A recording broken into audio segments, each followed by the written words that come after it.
ఆగో రోడ్డు మీద ఆగిపోయిన గీ స్కూల్ బస్సును చూసిండ్రా అనుల్లా పాపం పిల్లగాండ్లతోని ఎట్లా నెట్టిపిత్తున్నారో. ఒక పక్క మీదికెంచి ఎర్రటెండ సంపుతుంటే పాపం పిల్లగాండ్లను బస్సు దించి ఆగిపోయిన బస్సును గీ తిరగ నెట్టిపించిండు అండ్లున్న డ్రైవరు.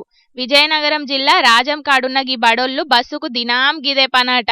రోడ్డు మీద పోయేటప్పుడు ఏదో ప్రాబ్లం వచ్చి సడన్ గా ఆగిపోవుడు, ఇక అండ్లున్న పిల్లగాండ్లను దించి బండిని నెట్టిపిచ్చుడు, గిదే నడుస్తున్నదట.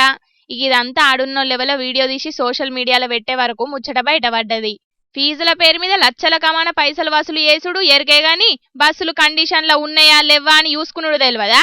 అసలుకే పుస్తకాల సంచులను మోయనికి పిల్లగాండ్లు మస్తు అవస్థలు పడుతున్నారంటే ఇంకా మీదికెంచి గిసొంటి అల్క తక్కువ పనులు ఏపిస్తున్నారని గరమైతున్నారు వాళ్ళ అయ్యవ్వలు. గంతే కదా నుల్లా, చదువు సారెడు బలపాలు దోసడు అన్నట్టు చెప్పే చదువులు బల్లె సౌలతులైతే చక్కగా ఉండేవి గాని అడ్మిషన్ల పేరు మీద వేలు లచ్చలైతే కమాయించుడు ఎరికే కొందరు బడోళ్లకు అని అనబట్టిండ్రు గిది యూత్తున్నోళ్ళు.